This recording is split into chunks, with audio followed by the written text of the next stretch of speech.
The October rain hadn't stopped for 3 days. Maya Rodriguez sat in her 2008 Honda Civic, watching water stream down the windshield while her 7-year-old daughter Sofia slept in the back seat, bundled in every jacket they owned. Beside Sofia, curled into an impossibly small ball, was Cooper, a scruffy terrier mix they'd found behind a dumpster 6 months ago. The dog had been as homeless as they were. Maya checked her phone. 4:47 a.m. The battery showed 12%. She'd been rationing it, only turning it on twice a day. If you're enjoying this deep dive into the story, hit the subscribe button and let us know in the comments from where in the world you are watching from today. To check for cleaning job callbacks that never came. Her hands trembled as she counted the cash hidden in an old sunglasses case. $37. That was it. Everything they had left in the world. 3 months ago, they'd been evicted from their apartment after Maya lost her office manager job. The landlord had been patient for 2 months of missed rent, but patience had limits. Her ex-husband Michael had disappeared to Nevada 2 years earlier, leaving behind nothing but child support payments that stopped arriving after 6 months. Every attempt to track him down hit a dead end. Sofia stirred, coughing that wet, rattling cough that had been getting worse. Maya's stomach clenched. The free clinic could only do so much without insurance. They needed antibiotics, real medicine, but that required money they didn't have. Cooper lifted his head, those intelligent brown eyes finding Maya's in the rearview mirror. The dog had become their unexpected guardian, always alert, always protective. He'd warned them twice when security guards approached their usual parking spots, giving them time to move before being hassled. "We'll figure it out, buddy," Maya whispered to the dog. "We always do." But even as she said it, doubt gnawed at her. How much longer could they live like this? How much longer before Sofia got seriously sick? Before someone called Child Protective Services? Before everything fell completely apart? The rain intensified, drumming against the car roof like 1,000 accusations. Maya had been a good mother. She'd worked 2 jobs before the layoffs hit. She'd kept their little apartment spotless, packed healthy lunches, helped with homework at the kitchen table. 1 year ago, their life had been normal. Not wealthy, but stable, safe. Now, they were sleeping in a car, rationing gas station bathroom visits, living on dollar menu items and whatever day-old bread the bakery would give them. Maya's phone buzzed a text from her sister Rachel in Oregon. "Any luck with jobs? Can you call?" She couldn't call, couldn't admit how bad things had gotten. Rachel had 3 kids of her own, and a husband who'd made it clear Maya wasn't welcome to crash on their couch. "Figure your own life out," he'd said the last time they'd asked. "We're not a charity." Pride was a luxury she couldn't afford anymore, but shame still had its grip. As dawn broke grey and cheerless, Maya made a decision. Today, they'd try the Salvation Crossing Storage Facility auction. She'd seen a flyer on a community board at the library, their daytime refuge, where Sofia could use the bathroom and pretend to read. While Maya searched job listings that all seemed to require addresses and references she didn't have. Storage auctions were a gamble. She'd watched those TV shows during better times, seen people bid hundreds, sometimes thousands on units. But the flyer mentioned units going as low as $5 for ones that looked unpromising. If she could find anything to resell, maybe they could afford antibiotics, a motel room for 1 night, so Sofia could sleep in a real bed, gas to get to the next town, where there might be jobs. "Sweetheart," Maya gently shook Sofia awake. "Time to get up." Sofia's eyes opened, glassy with fever. "My throat hurts, Mama." Maya's heart cracked a little more. "I know, baby. We're going to fix that today. I promise." They drove to the storage facility on fumes, literally. The gas gauge had been on empty since yesterday. Maya had learned that most cars could go 20 to 30 miles past empty. She was banking on that knowledge. Salvation Crossing Storage sat on the edge of town, a sprawling complex of beige metal buildings surrounded by chain-link fence. A dozen people had already gathered by the entrance, mostly men with pickup trucks and cargo vans. Professional buyers, clearly. They had the look confident, assessing, comparing notes on their phones. Maya parked at the far end of the lot and turned to Sofia. "Remember what we talked about? You and Cooper stay in the car. Doors locked. If anyone bothers you, honk the horn 3 times. I'll come running." Sofia nodded, clutching Cooper close. The dog licked her face, making her giggle despite her fever. Maya approached the group, acutely aware of her worn jeans, faded coat, and the sleeping in a car exhaustion that probably showed on her face. A few people glanced at her, their expressions ranging from indifferent to vaguely contemptuous. The auctioneer, a heavy-set man named Dale according to his name tag, started his spiel. "Standard rules apply. Units shown. You look, but don't enter. Winning bid pays cash immediately. You got 24 hours to clear your unit. Anything left becomes facility property." They moved as a group to the first unit. Dale rolled up the door to reveal furniture.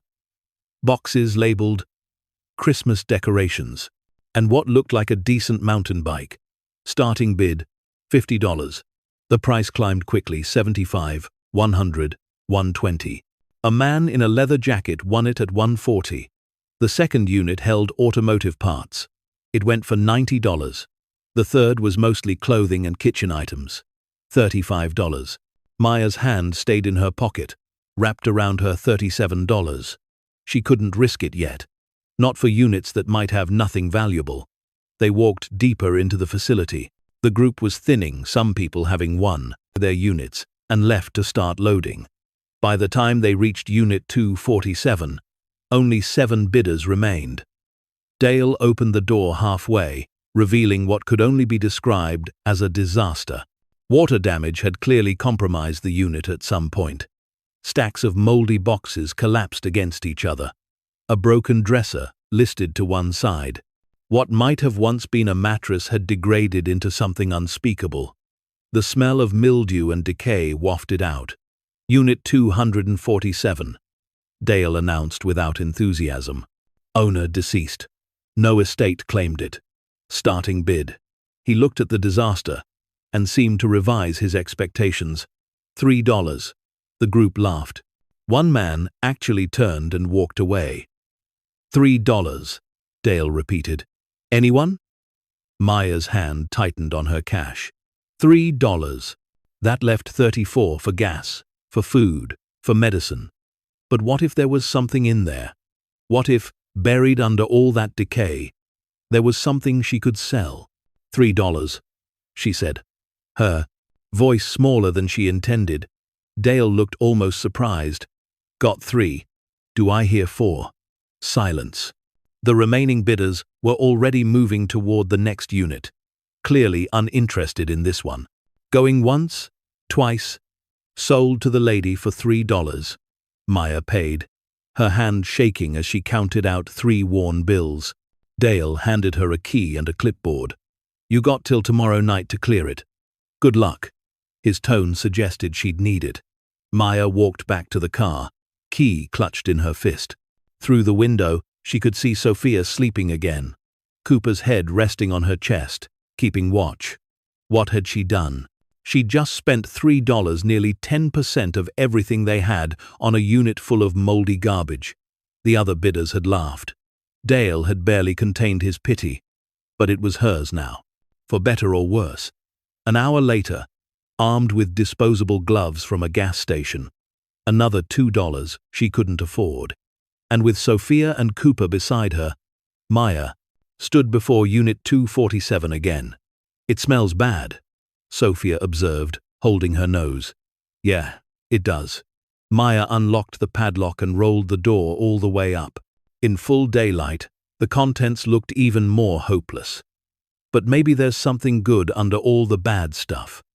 They started carefully, Maya checking each box for anything salvageable. Most contained ruined books, waterlogged papers, clothes that fell apart at the touch. The dresser was too damaged to save. If you find this story engaging, please take a moment to subscribe and enable notifications. It helps us continue producing in-depth content like this. The mattress, they didn't even touch it. An hour in, they'd found nothing. 2 hours, still nothing. Sofia sat on the concrete outside the unit, Cooper beside her, both looking miserable. Maya fought tears. She'd been so stupid. $3 could have been 3 meals. Instead, she'd bought a unit full of trash. There was nothing here. Nothing. "I'm sorry, baby," she said to Sofia. This was a mistake. Sofia looked up, her feverish eyes somehow still trusting. "Maybe we haven't looked everywhere yet." Maya glanced back into the unit. They'd searched the front half thoroughly, but the back corner there were still some boxes stacked there, partially hidden behind a fallen bookshelf. "Okay," she said. "Let's check the back." She climbed over the debris to reach the corner. The bookshelf had fallen at an angle, creating a small triangular space behind it. She pulled at it, and it came away easier than expected, the wood completely rotted. Behind it were 4 boxes, these in slightly better condition than the others. Someone had positioned them on wooden pallets, keeping them off the floor when the water damage occurred. Maya pulled the first box out. It contained photo albums. She opened one carefully. The plastic sleeves had protected the photos from the worst of the moisture. Pictures of a woman, maybe in her 70s, with white hair and kind eyes.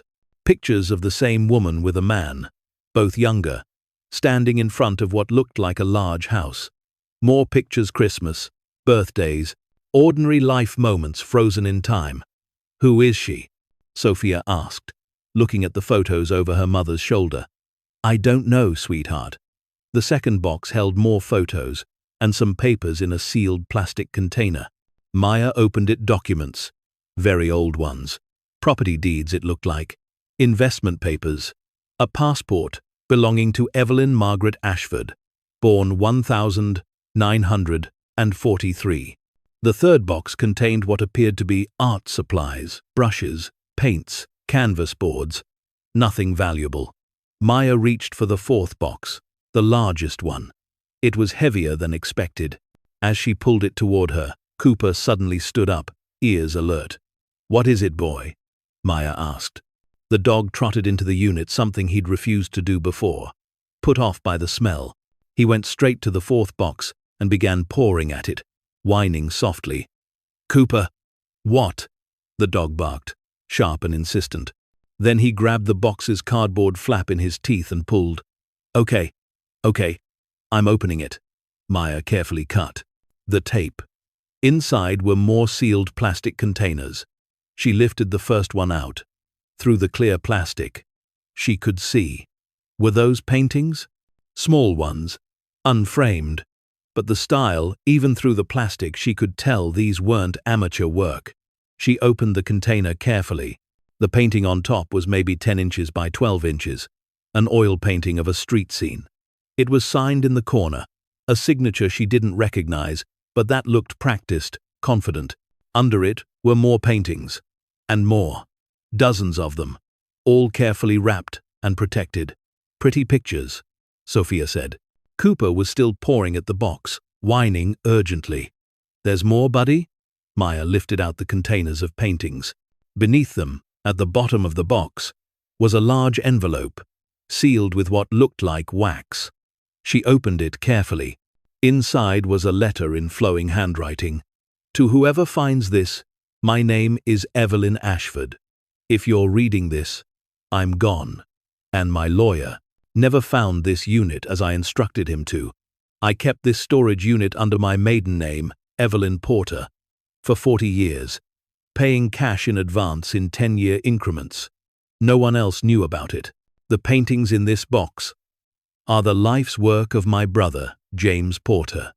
He was a brilliant artist who died in 1983, before the art world discovered him. After his death, galleries began seeking his work. Collectors paid fortunes for pieces he'd sold for nothing during his life. I kept these paintings, his best work, hidden because of a bitter dispute with my nephew Richard, who tried to claim James's estate even though my brother left everything to me. Richard had lawyers, money, connections. I had only the truth and these paintings. Rather than let him steal James's legacy, I hid it. I meant to donate these works to a museum someday, but I grew old and afraid. Afraid Richard would find them. Afraid the wrong people would benefit from James's genius. If you've found this, I'm asking for you to do what I couldn't.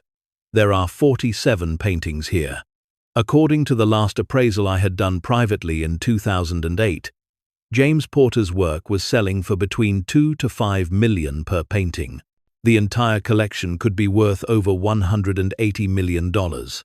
Contact the James Porter Foundation at the number below. They will authenticate the work and help you. James's legacy should live on, and whoever found this collection deserves to benefit from it.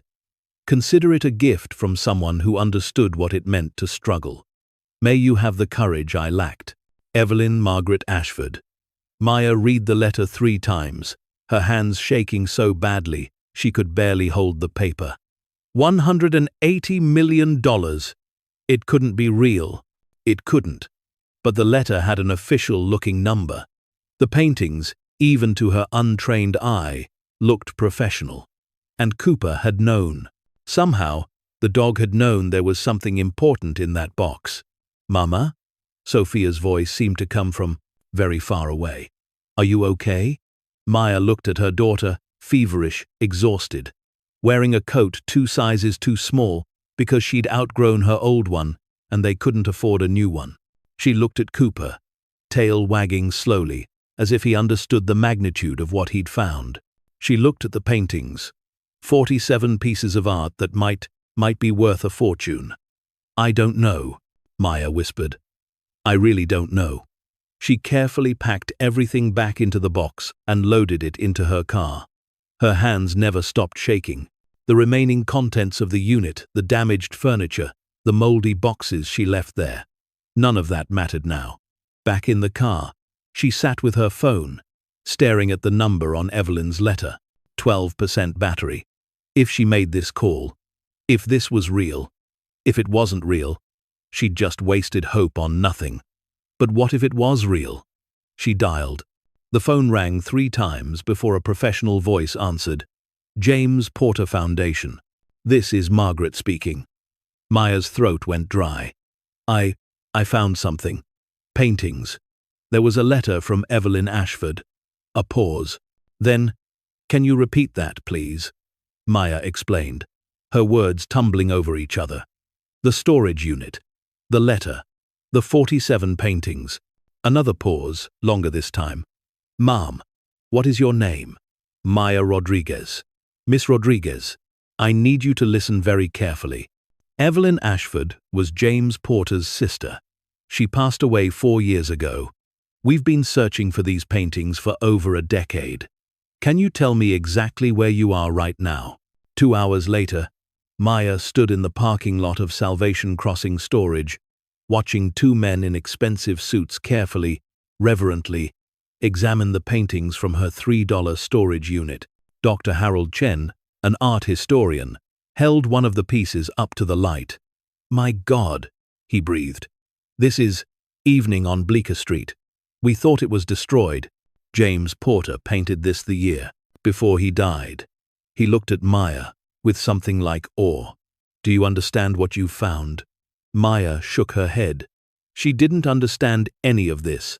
The other man, Lawrence Webb, from the Foundation's board, was photographing each painting, documenting the discovery.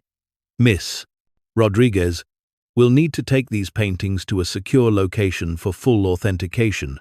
The process will take approximately 2 weeks, but I can tell you right now," he gestured to the canvases spread carefully on a blanket on the ground, "these are genuine. The style, the signature, the aging of the materials. These are James Porter originals." "And the value?" Maya asked, barely able to speak. Dr. Chen and Lawrence exchanged glances.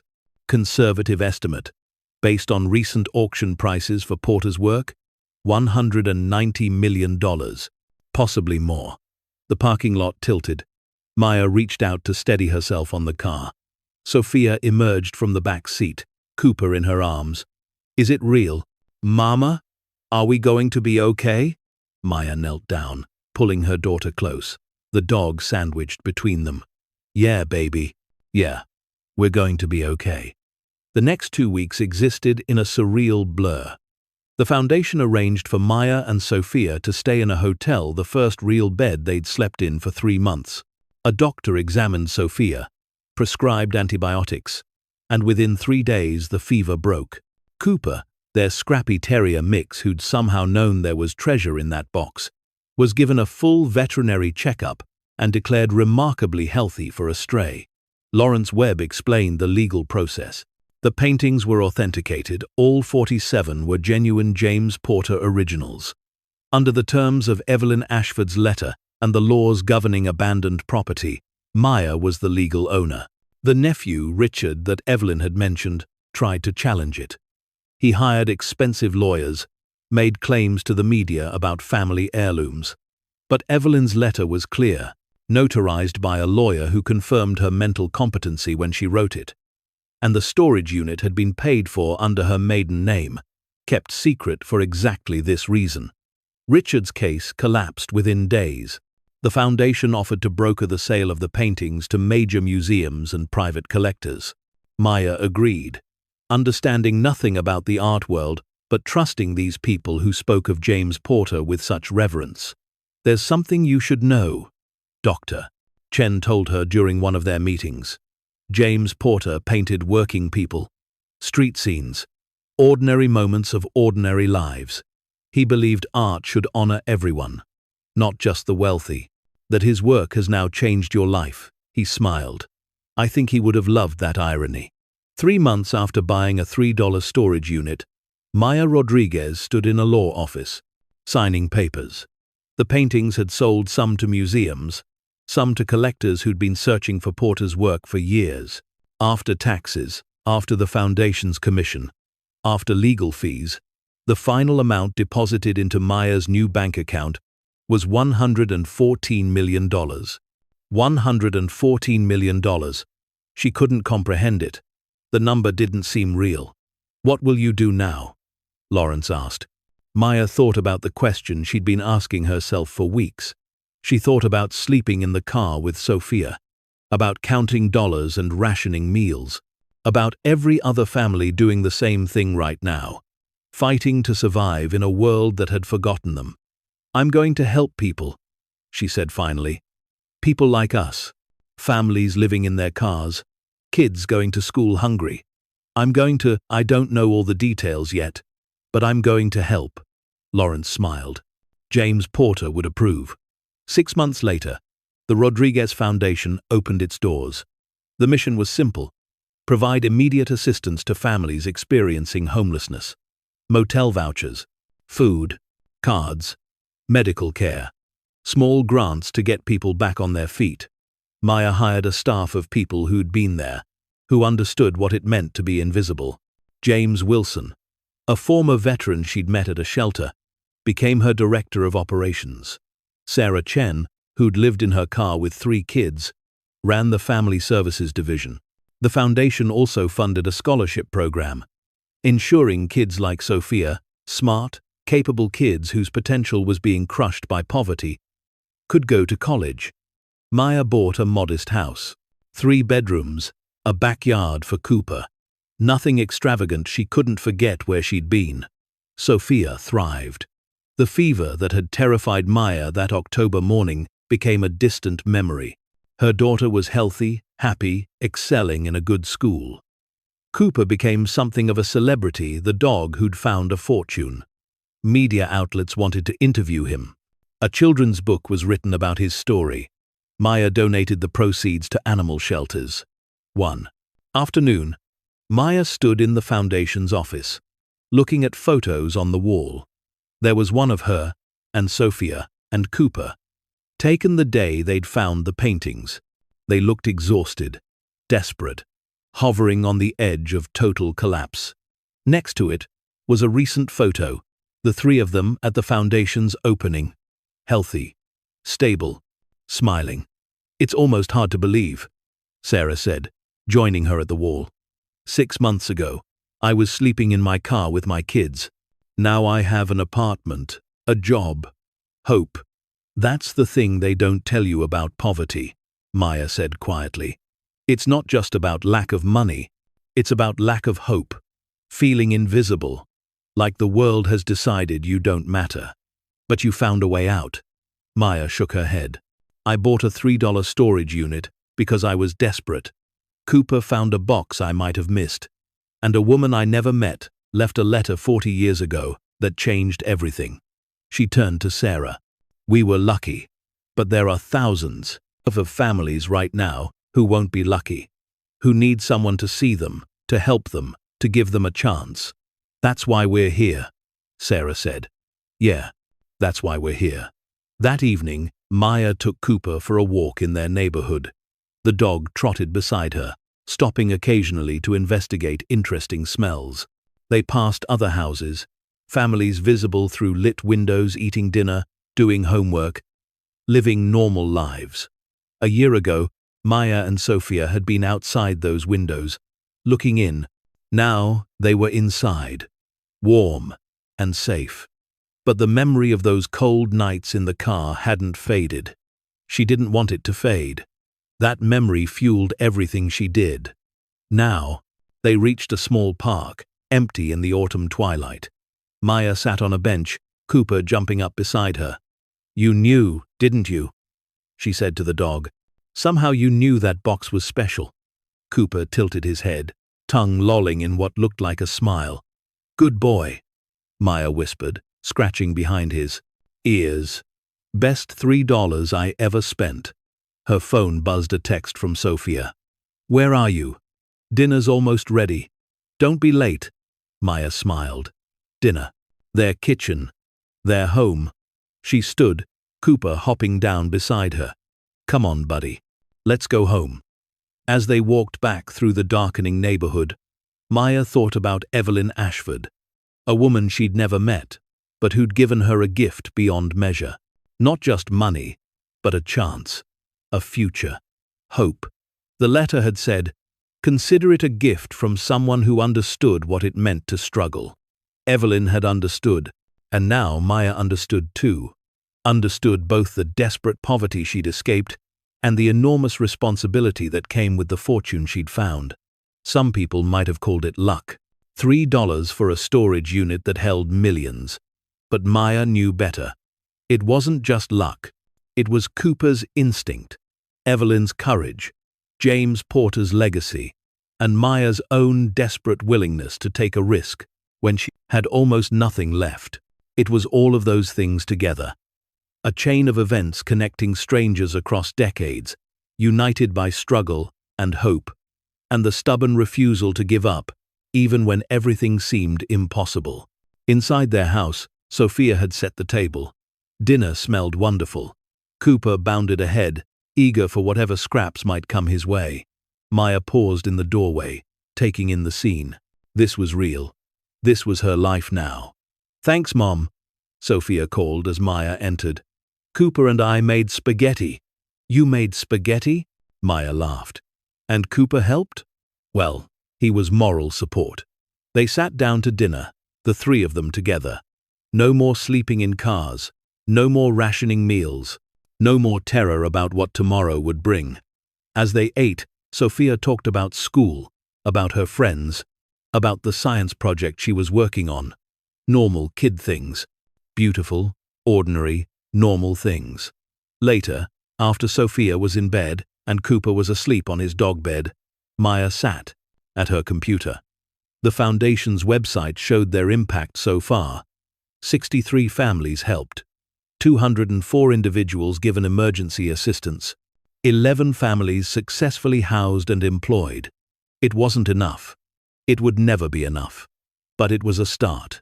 She opened a new document and began typing ideas for expanding the Foundation's reach, for helping more families, for ensuring that what happened to her and Sofia didn't have to happen to others. The work was just beginning. The fortune from the $3 storage unit wasn't an ending. It was a beginning. A chance to take everything she'd learned in those desperate months and use it to help others climb out of the same darkness. Evelyn Ashford had given her a gift.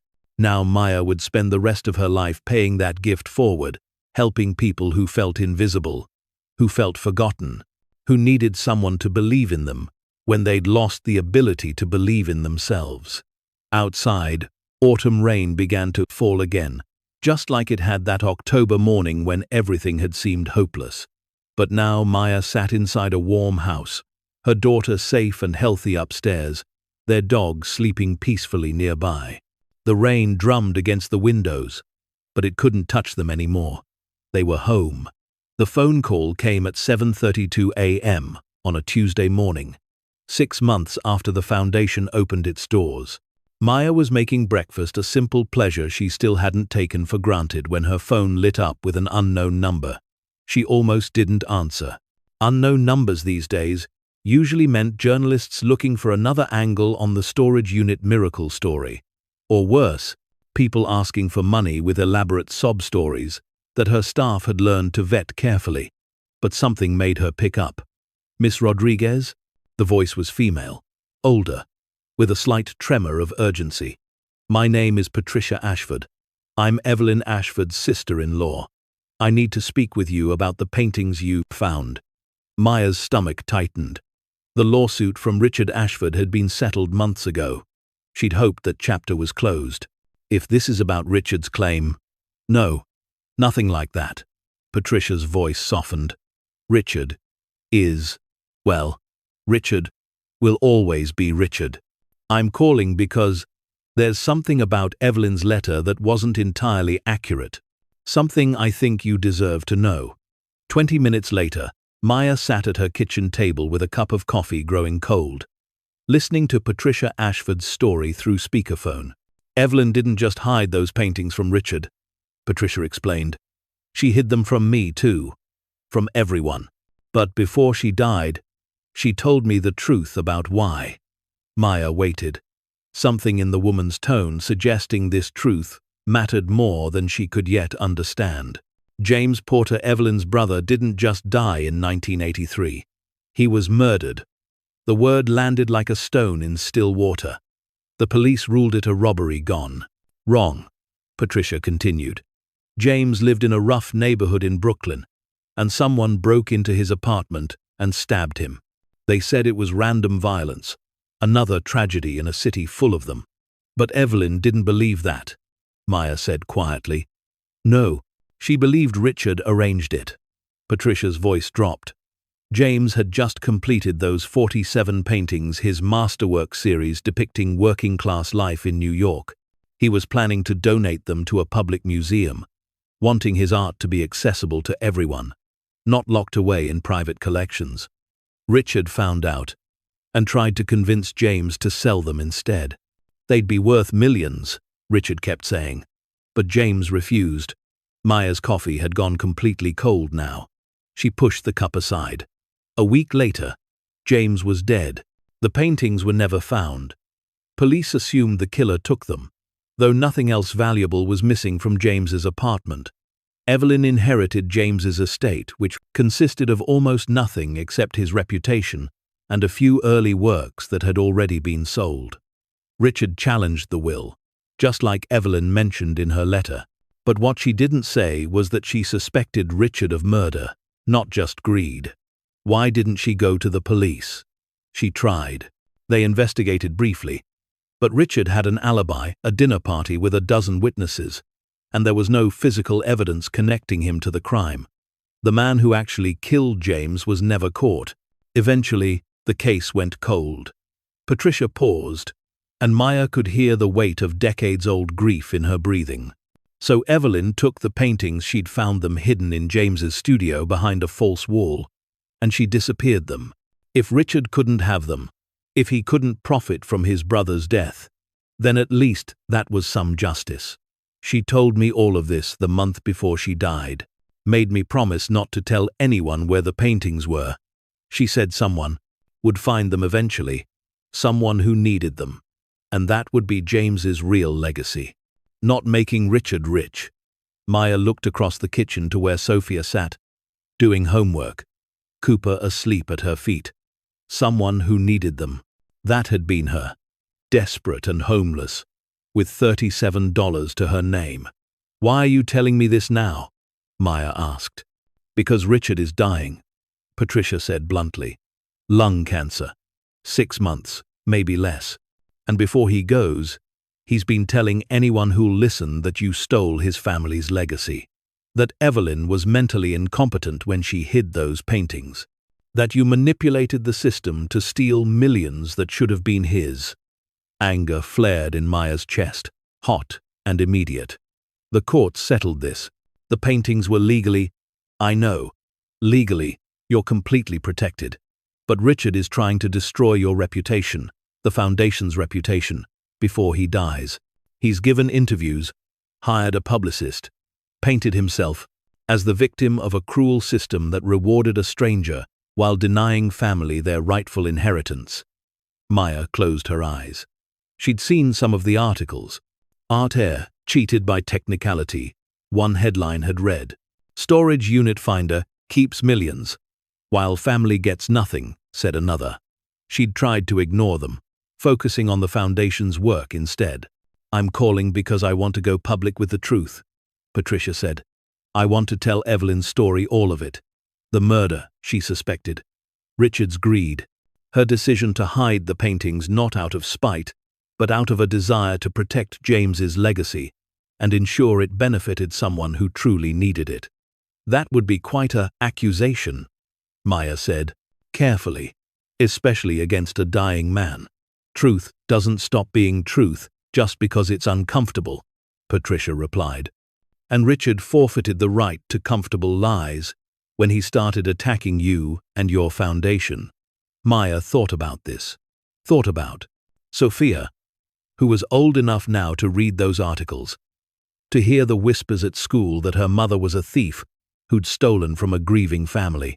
Thought about the Foundation's donors who were starting to ask questions, concerned about association with controversy. "What do you need from me?" she asked finally. "Just your permission. I'll make a statement, give interviews, tell Evelyn's story, but I won't do it if you'd rather let sleeping dogs lie. You've been through enough." Maya glanced at Cooper, the phrase taking on literal meaning. The dog who'd found a fortune. The $3 miracle that had saved her life. "No," she said. "Tell the story. All of it. People deserve the truth." Patricia's relief was audible. "Thank you. I'll have my lawyer contact yours to coordinate. This won't be easy. Richard will deny everything. His children will be furious. The media will have a field day. But it's the right thing to do." After they hung up, Maya sat in silence for a long moment. Sofia looked up from her homework. "Trouble, Mama?" Maya managed a smile. "Nothing we can't handle." But she wasn't sure she believed it. The story broke 3 days later. Patricia Ashford went on record with the Boston Globe, detailing Evelyn's suspicions about James Porter's murder, Richard Ashford's attempts to profit from the paintings, and Evelyn's deliberate decision to hide them in a storage unit under her maiden name, paying 40 years in advance to ensure they'd only be found after she was gone. The response was immediate and explosive. Richard Ashford, from his hospital bed, gave a tearful interview denying everything. "My aunt was paranoid in her final years," he said, his voice weak but venomous. "She invented this murder conspiracy to justify her theft of family property. And now this woman," he couldn't even say Maya's name, "has profited from my aunt's delusions while my family has nothing." His children echoed the sentiment, launching a PR campaign painting Maya as an opportunist who'd manipulated a broken legal system. But then something unexpected happened. A retired NYPD detective named Marcus Webb came forward. He'd been a rookie in 1983, assigned to James Porter's murder case as a junior investigator. Now 72 and with nothing to lose, he confirmed what Evelyn had suspected. "We were told to close the case," he told reporters. "Richard Ashford had connections, political connections. My sergeant got a call from someone high up, saying we were wasting resources on a street crime that would never be solved. The alibi was solid. they said. Move on. Webb provided copies of his original case notes, notes that had never made it into the official file. They documented suspicious financial transactions between Richard and a known criminal. They showed that Richard's company had suddenly paid off significant debts right after James's death. They raised questions about the murder weapon, which had been found but never properly processed. For Prince, "I've carried this guilt for 40 years, Webb said in his interview. I was young, powerless, and I let them bury the truth. But I'm old now, and tired, and I don't want to die knowing I stayed silent when I could have spoken." The story shifted overnight. Now it wasn't about a homeless woman stealing from a family. It was about a decades-old murder possibly covered up by wealth and influence. About an artist's sister who'd protected his legacy the only way she knew how. About a dying man trying to rewrite history before his final exit. The media circus descended with full force. Maya's phone rang constantly. Reporters camped outside her house. The foundation's office had to hire extra security. Sofia couldn't go to school for 3 days because of photographers trying to get pictures. "I'm sorry," Patricia said when she called to check in. "I didn't think it would get this big." Maya watched from her window as another news van pulled up. "It's okay. The truth needed to come out. Richard's lawyers are threatening to sue me for defamation. Let them. We have Webb's testimony, Evelyn's letter, the authentication records. The truth is on our side." But privately, Maya was exhausted. This wasn't what she'd signed up for. She'd wanted to help people, to use her unexpected fortune to make a difference. Instead, she was caught in a media firestorm about a murder from before she was born. That night, after Sofia was finally asleep and Cooper was curled up on his bed, Maya sat in her living room in the dark, wondering if she'd made a terrible mistake. Her phone buzzed. A text from an unknown number. "Thank you." She frowned, typed back. "Who is this?" The response came quickly. "Rachel Chen, James Porter's niece. He was my mother's brother. I never knew him. He died 2 years before I was born.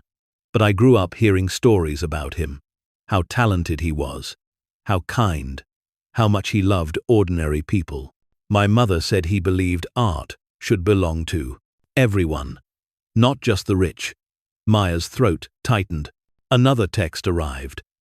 "When you found those paintings, when you created the foundation to help homeless families, you honored his vision more than any museum ever could.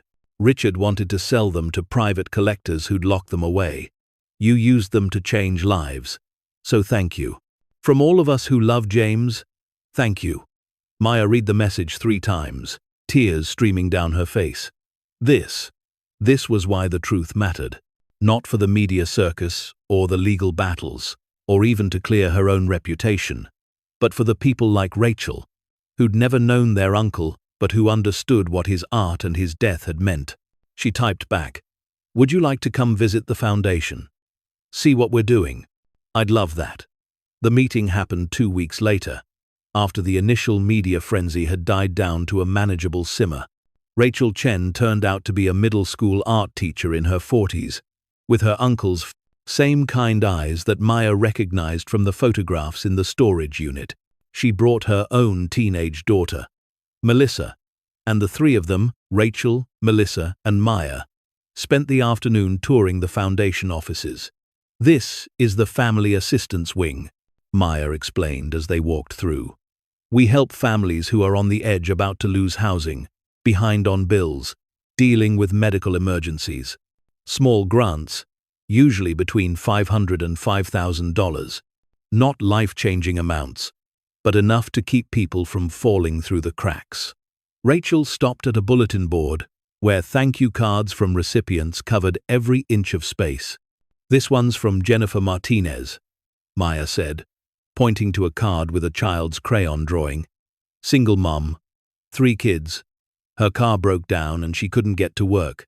Lost her job, couldn't pay rent. We fixed her car and covered 2 months of rent while she found new employment. That was 8 months ago. She's stable now, working full-time." Melissa studied the cards silently, then turned to Maya. How many families have you helped? 417 so far. We're trying to expand, help more, but we want to make sure we're doing it right.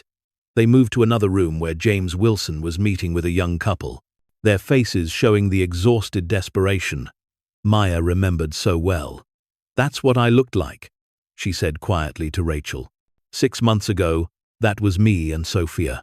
Rachel's eyes glistened. James would be proud, not of the paintings, he never cared about the money, but of this, helping people. That's what his art was always about. In Maya's office, she showed Rachel the letter Evelyn had written. Rachel read it slowly, tears falling freely by the end. Aunt Evelyn, she whispered. I barely knew her. After James died, she distanced herself from the family. I thought it was grief. I didn't know she was protecting his work, waiting for the right person to find on it. She was brave, Maya said. So are you. Rachel set down the letter. You could have sold those paintings and disappeared into a comfortable life. Instead, you're here every day, working to help others. That takes a different kind of courage. Maya shook her head. I'm just paying forward what was given to me, which is exactly what James would have wanted. Before Rachel left, she pressed something into Maya's hand, a small photograph, creased and faded. That's James in his studio, she said. He's about 25 there, just starting out. My mother gave it to me before she died. I want you to have it. Maya tried to protest, but Rachel was firm. You're carrying his legacy now.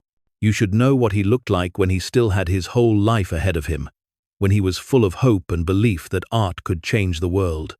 She smiled through tears. Turns out he was right. It just took 40 years and a $3 storage unit. 2 months later, Richard Ashford died. His obituary mentioned his successful business career, his charitable donations, his family. It did not mention the controversy surrounding James Porter's paintings. It did not mention the unanswered questions about his brother-in-law's murder. Maya felt nothing when she heard. No satisfaction, no relief. Just a vague sadness for a life that had been consumed by greed until the very end.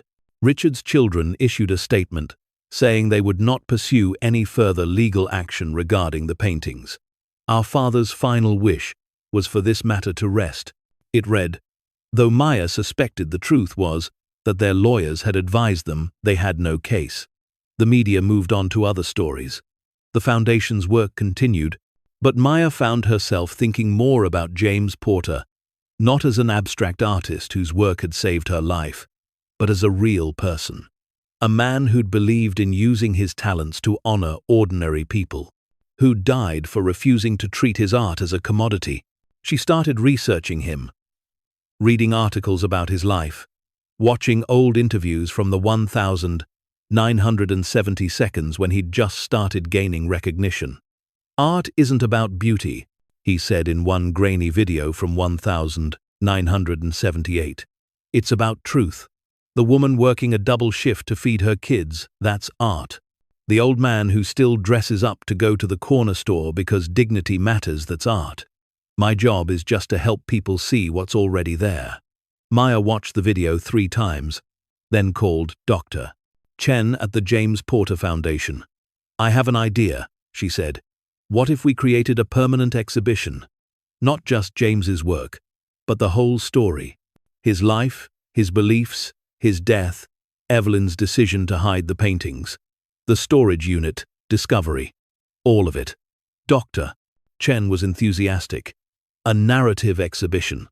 I love it. Where were you thinking? Here. In the building. Turn part of the foundation into a museum space. Free admission. James believed art should be accessible to everyone. Let people see the paintings and understand the full story. They broke ground on the James Porter Memorial Gallery 6 months later. The space would display rotating selections from the 47 paintings, alongside photographs, letters, and interactive exhibits explaining the history. But Maya insisted on one more element, a wall devoted to the families the foundation had helped. Names, photographs, brief stories of lives stabilized or transformed. James's art changed our lives, she explained at the gallery's design meeting. But his legacy is changing hundreds more. People should see that connection. Sofia, now 9 years old and thriving in school, had her own suggestion, a special section about Cooper. He found the paintings, she argued. He's part of the story too. Maya smiled. You're absolutely right. The gallery opened on the 41st anniversary of James Porter's death. Over 300 people attended, including Rachel Chen and her family, Patricia Ashford, retired detective Marcus Webb, and dozens of families the foundation had helped. Maya stood before the crowd, hands shaking slightly as she prepared to speak. I've told this story many times now, she began. The storage unit, the $3, the dog who knew something was hidden. But there's another story that matters more. James Porter believed art should honor ordinary people. Evelyn Ashford believed courage meant protecting what mattered, even if it took 40 years. And both of them believed that real wealth isn't measured in money, but in lives touched and changed. She gestured to the walls around them, covered with James's paintings of working people, living their lives with dignity despite struggle. 6 months ago, I couldn't imagine standing here. I was homeless, desperate, counting dollars, and wondering if my daughter would have a future. James's art saved us. But his real legacy, she pointed to the wall of family stories, is that we got to use that salvation to help others. The crowd applauded. Sofia squeezed Maya's hand. Cooper, wearing a bow tie for the occasion, wagged his tail.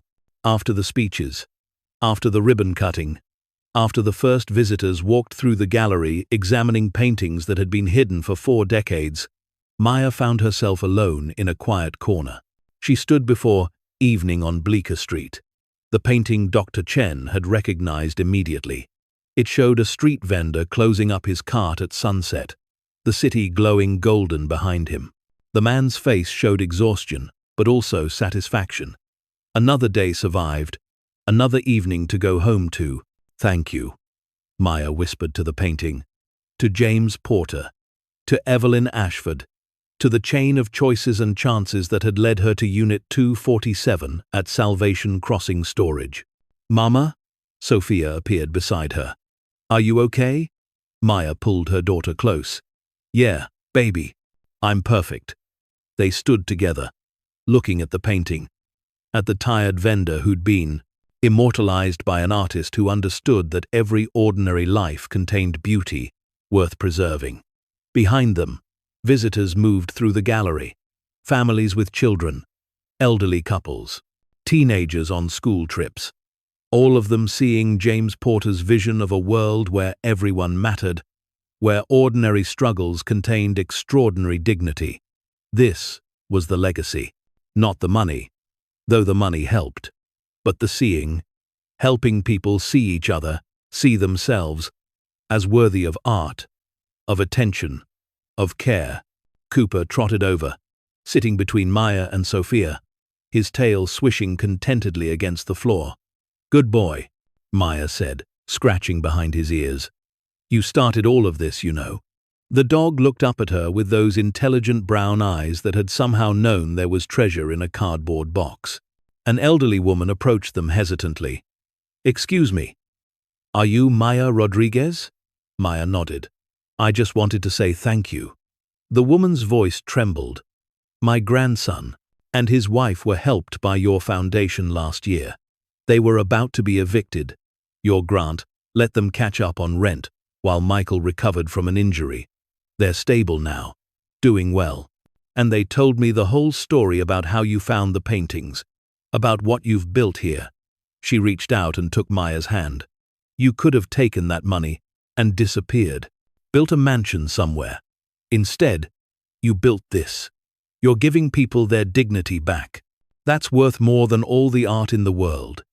After the woman left, Sofia looked up at her mother. Do you ever wish you'd just kept the money, not done all this work? Maya considered the question seriously. It deserved a serious answer. Sometimes, she admitted, when we're dealing with difficult cases, or when the media is cruel, or when I'm tired and overwhelmed. Sometimes I think about how much simpler life would be if we'd just taken the money and lived quietly. But then I remember what it felt like to be invisible, to be someone people looked through instead of at. And I remember that every family we help was us 6 months ago, desperate, scared, trying to survive one more day. She squeezed Sofia's shoulder. I can't ignore that. Not when I have the power to help. Sofia nodded slowly, processing this. I want to help too, when I'm older. You already do, sweetheart. Every day. They walked through the rest of the gallery together, Cooper trailing behind. The space was filling up now Saturday afternoon, bringing families, students, curious visitors who'd read about the storage unit discovery and wanted to see the paintings. Maya watched them look at James Porter's work, watched their faces change as they read the stories of the families the foundation had helped, watched children like Sofia see themselves reflected in art that said their lives mattered. This was what $114 million could do when used with intention and heart. Later that evening, after the gallery had closed and the crowds had gone home, Maya sat in her office doing paperwork. The foundation had applications to review, grants to approve, families to help. Her phone rang the main line. She answered, expecting maybe a reporter or a donor. Rodriguez Foundation. This is Maya. Hi, my name is Jennifer Martinez. The voice was young, uncertain.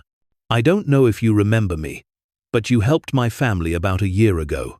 My car broke down, and I lost my job. And you... I remember, Maya said warmly. How are you doing, Jennifer? Good. Really good. I've been working steadily. We're caught up on everything. My kids are doing great. A pause. I called because I wanted you to know that I've been saving just a little bit from each paycheck, and I want to donate it to the foundation.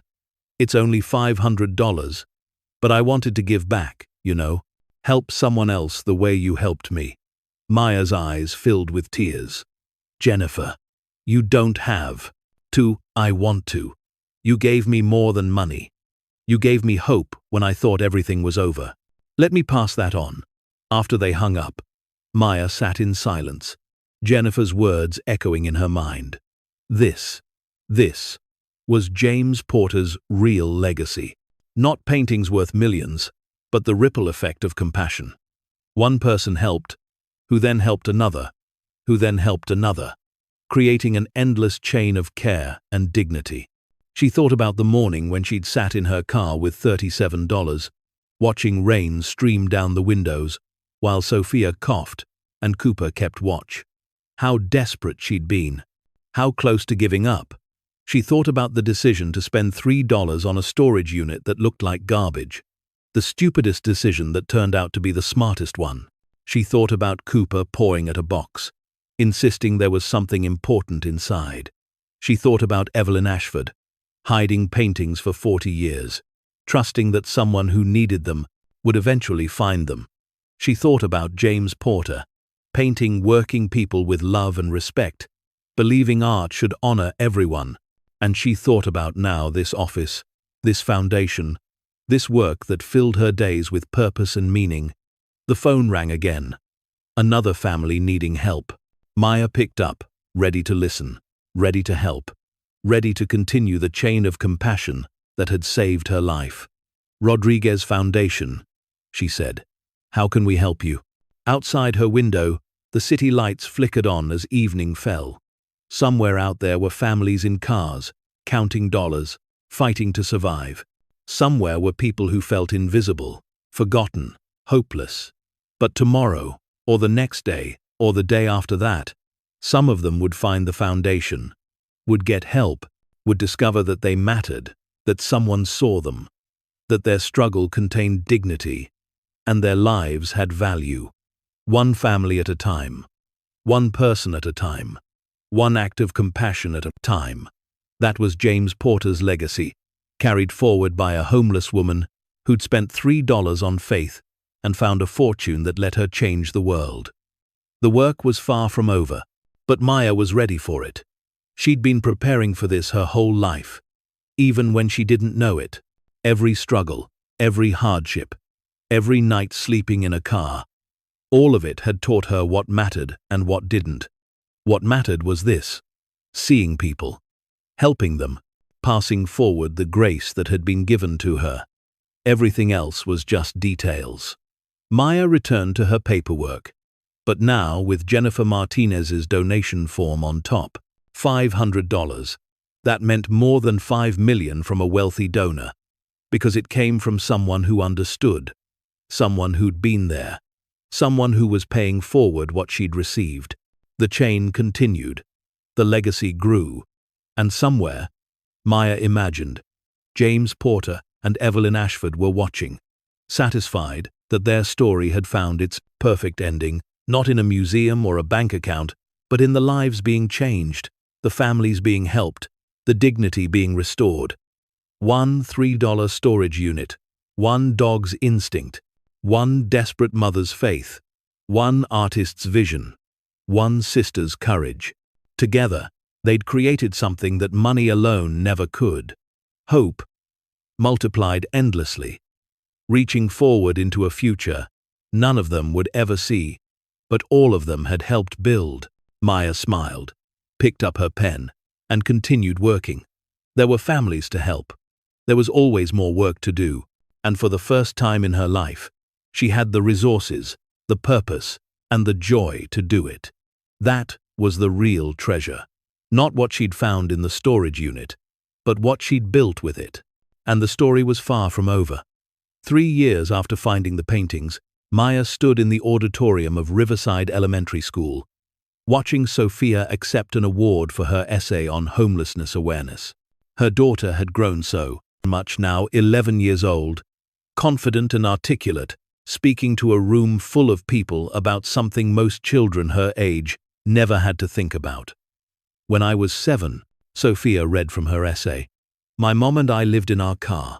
I remember being cold all the time. I remember my mom skipping meals so I could eat. I remember feeling invisible, like we didn't matter to anyone." Maya's throat tightened. They'd talked about whether Sofia should share their story so publicly. In the end, Sofia had insisted. "Other kids need to know it can happen to anyone," she'd said, "and that it's not shameful." "We survived. But then something amazing happened," Sofia continued. "My mom bought a storage unit for $3, all she could afford, and our dog Cooper found paintings hidden inside. Those paintings changed our lives, but what my mom did with them changed hundreds of other lives too." The audience applauded. Sofia looked directly at Maya in the front row and smiled that same smile that had kept Maya going through the darkest days. "My mom could have used that money just for us. She could have built a big house and bought fancy things. Instead, she built the Rodriguez Foundation to help families like we used to be. She saw what it was like to be invisible, and she decided to spend the rest of her life making sure other people were seen." Sofia held up a photograph, the one taken the day they'd found the paintings. Maya barely recognized the exhausted, desperate woman staring back at her. "This is who we were." But this, Sofia gestured around the auditorium at the teachers and students and parents. "This is who we are now. And we got here because strangers helped us. An artist who died before I was born. His sister who hid his paintings for 40 years. A dog who knew there was something special in a cardboard box. And my mum, who had the courage to take a $3 chance when we had nothing left." When the ceremony ended, Maya was surrounded by parents wanting to shake her hand, to thank her, to tell their own stories of struggle. A woman in her 40s pulled Maya aside, tears streaming down her face. "Thank you," she whispered. "My sister's family received a grant from your foundation last year. It saved them. Literally saved them. They were about to lose everything." These moments happened often now. Maya couldn't go to the grocery store or the post office without someone recognizing her, wanting to share how the foundation had touched their lives or the lives of someone they knew. It was overwhelming sometimes. She'd never wanted to be famous. but she'd learned to accept it as part of the responsibility that came with the fortune she'd found. That evening, at home, Maya sat with Cooper on the back porch. The dog was older now, grey around his muzzle, moving a bit slower, but his eyes were still sharp, still watchful. "You knew, didn't you?" Maya said, scratching behind his ears. "That day in the storage unit. You knew those paintings were special." Cooper's tail thumped against the porch boards. Maya's phone buzzed a text from James Wilson. "The Foundation's Director of Operations. Board meeting tomorrow at 9. Big news to share." She smiled. The Foundation had grown beyond anything she'd imagined. They'd helped over 2,000 families now, expanded to 3 other cities, created job training programs, built transitional housing, started a legal clinic to help people navigate the system that had once seemed so overwhelming to Maya herself. But it never felt like enough. For every family they helped, there were hundreds more struggling. The problem was so much bigger than any one foundation could solve. Still, they kept trying, one family at a time, one person at a time. The next morning's board meeting brought unexpected news.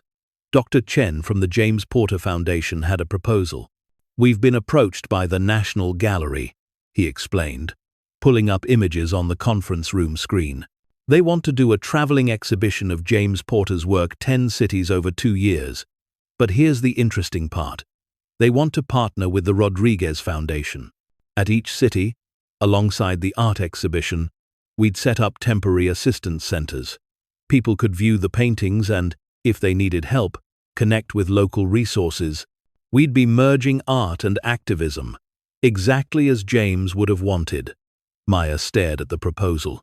It was ambitious, complicated, would require enormous coordination. "I love it," she said.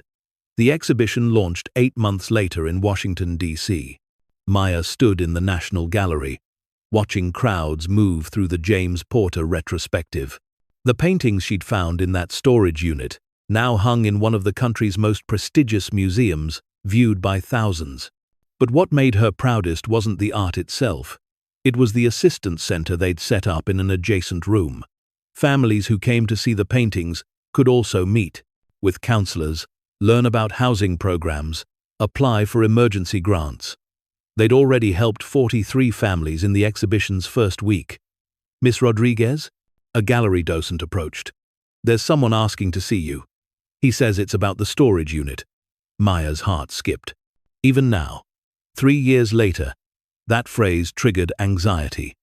Was it another lawsuit? Another reporter digging for a new angle? But the man waiting in the gallery's private office wasn't a lawyer or journalist. He was in his 80s, with kind eyes and weathered hands. "Miss Rodriguez, I'm Thomas Porter. James Porter was my cousin." Maya invited him to sit, curious about this new branch of the family tree. "I only learned about all this recently," Thomas explained. "I've been living in Australia for 50 years. Lost touch with the American side of the family. But my daughter sent me articles about the painting discovery, about what you've done with them." He pulled out an envelope. "James wrote me a letter in 1982, a year before he died. I kept it all these years. After reading about the foundation, I thought you should see it." Maya opened the envelope carefully. The letter inside was written in faded blue ink, the handwriting flowing and confident. "Dear Tommy," it began, "I've just completed what I believe will be my most important work, 47 paintings depicting the working people of New York. Bus drivers, shopkeepers, cleaners, vendors, the people who make cities run but who art usually ignores. I know these paintings could be worth money someday. Richard keeps telling me so, trying to convince me to sell them to private collectors. But that would betray everything I believe about art. These paintings belong to everyone, especially to the people depicted in them.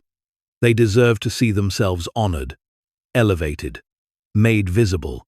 So I've decided, if something happens to me, Evelyn will hide them. Somewhere safe. Somewhere. Richard can't find them. And someday, maybe years from now, someone will discover them. Someone who needs them.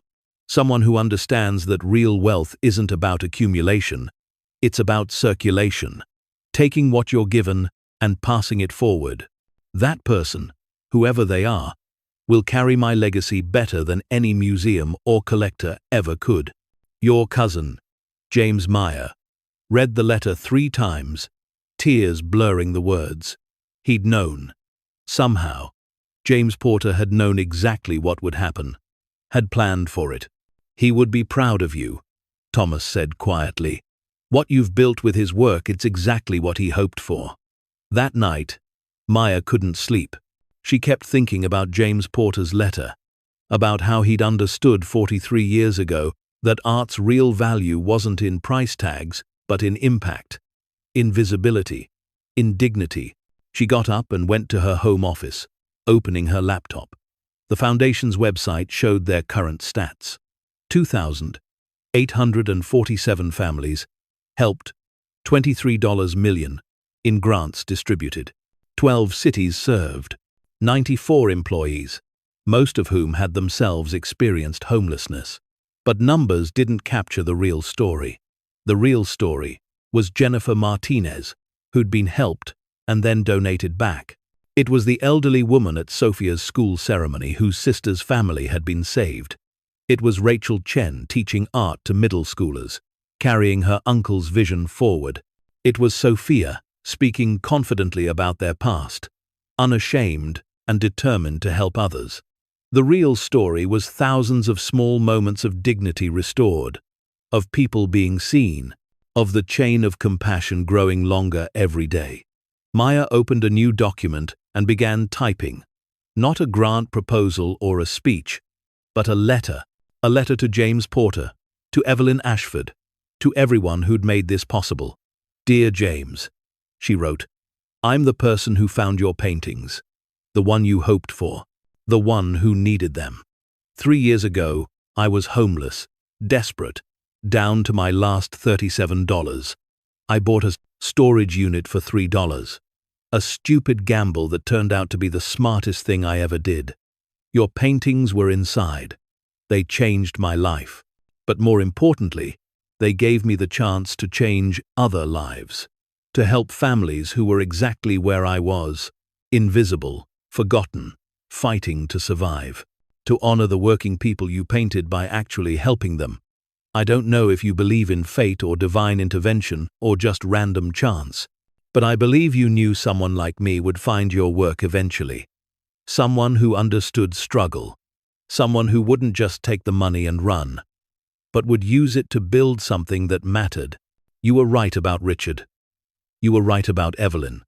You were right about everything. Your paintings are hanging in galleries now, being seen by thousands. But your real legacy is the Rodriguez Foundation and every family we've helped. You made that possible. You and Evelyn, and a scruffy terrier mix who somehow knew there was treasure in a cardboard box. Thank you doesn't seem like enough, but thank you anyway. For your art, for your vision, for trusting that the right person would find what you left behind. I promise to keep honoring your legacy, one family at a time, one person at a time, making sure the invisible are seen, the forgotten are remembered, the struggling are helped. That's what art is really about, isn't it? Not hanging on walls, but hanging on to each other. Not being seen, but seeing others. I understand that now. Because of you. With gratitude and respect, Maya Rodriguez. She printed the letter and placed it in a frame, hanging it on her office wall beside the photograph of James Porter that Rachel had given her. 2 people she'd never met had saved her life and given her purpose.